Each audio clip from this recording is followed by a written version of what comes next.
In the spring of 1925, a man named André Poisson sat in a private suite inside the most luxurious hotel in Paris, stared at a briefcase full of cash, and decided to buy the Eiffel Tower. He wasn't crazy. He was a highly successful, incredibly wealthy scrap metal dealer.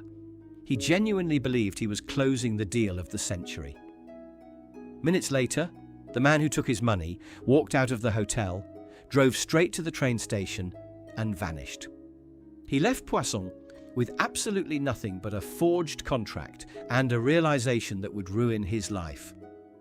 To understand how this happened, you have to understand that Paris in 1925 was a complete mess.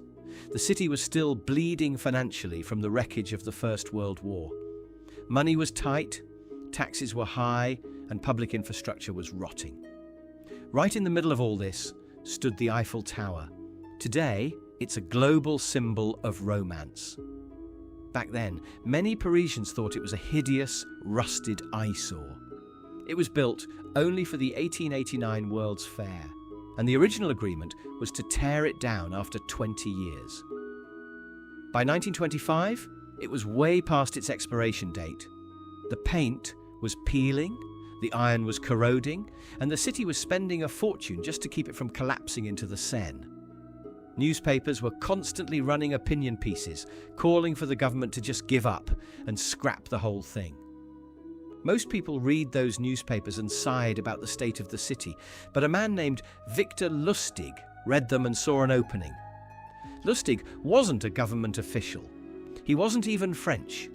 He was a master con artist from Austria-Hungary who called himself a count, spoke 5 languages perfectly, and possessed a terrifying ability to read human insecurity. He realized that if the public already believed the tower was a financial disaster, they would easily accept the government's claim that it wanted to secretly get rid of it. Therefore, Lustig went to work. He didn't just walk up to people on the street and pitch them a landmark. He built an entire ecosystem of credibility.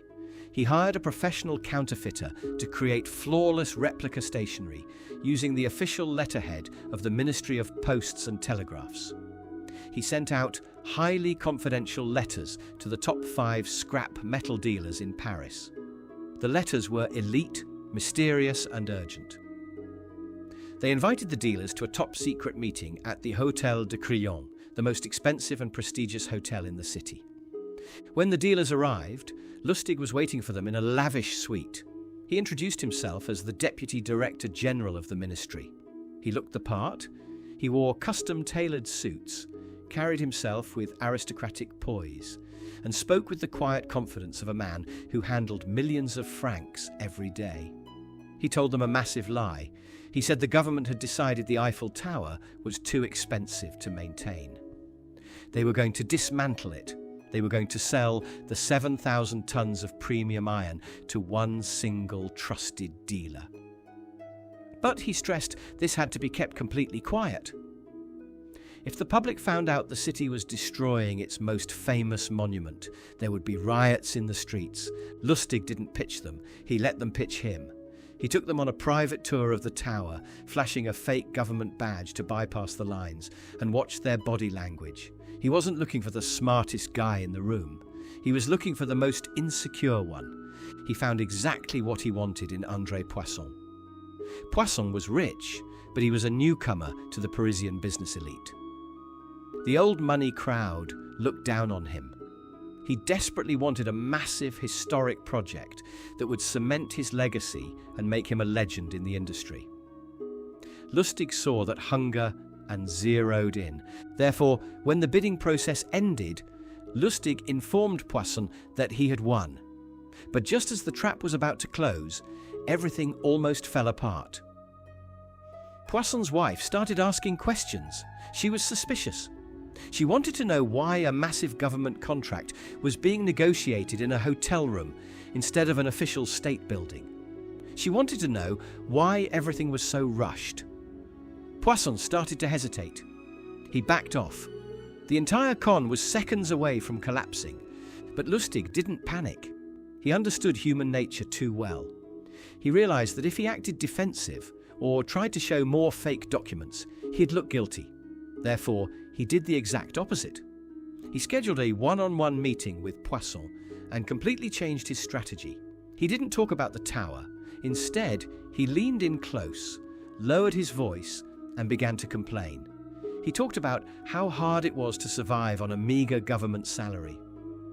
He dropped heavy hints that a job with this much responsibility deserved a little extra compensation under the table.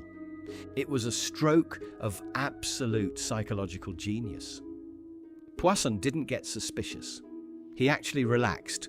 In the corrupt world of 1920s, French bureaucracy, a completely clean, perfect deal from a selfless politician felt like a fairy tale. But a corrupt official looking for a bribe, that made perfect sense. That felt real. Therefore, Poisson's doubts vanished.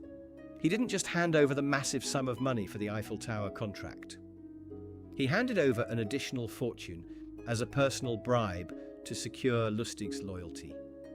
Lustig took the money, packed his bags, and boarded a train to Vienna before Poisson even left the hotel.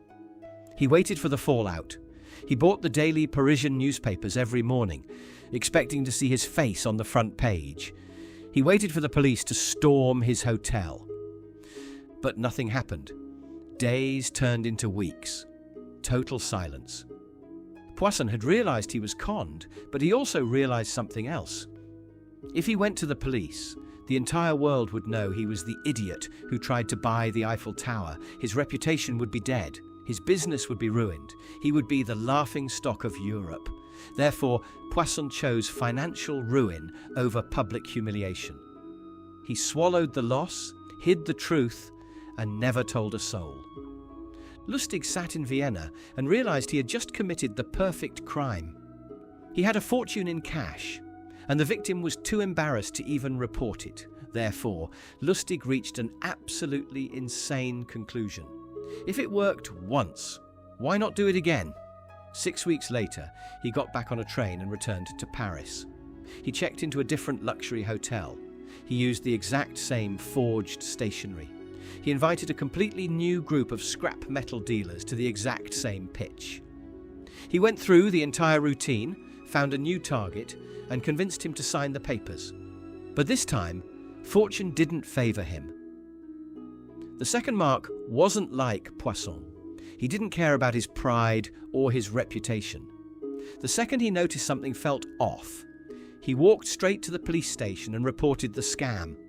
Lustig's informants tipped him off just as the police were mobilizing. He managed to flee the country and escape to America, leaving the second dealer holding a worthless piece of paper. Lustig eventually met his end years later in Alcatraz after running massive counterfeiting operations in the United States. But his legendary status was cemented in Paris. He didn't pull off the greatest scam in history because he was a technical genius. He did it because he understood that the easiest way to blind a person to reality is to feed their own vanity. People don't fall for lies because they are stupid. They fall for lies because they desperately want them to be true.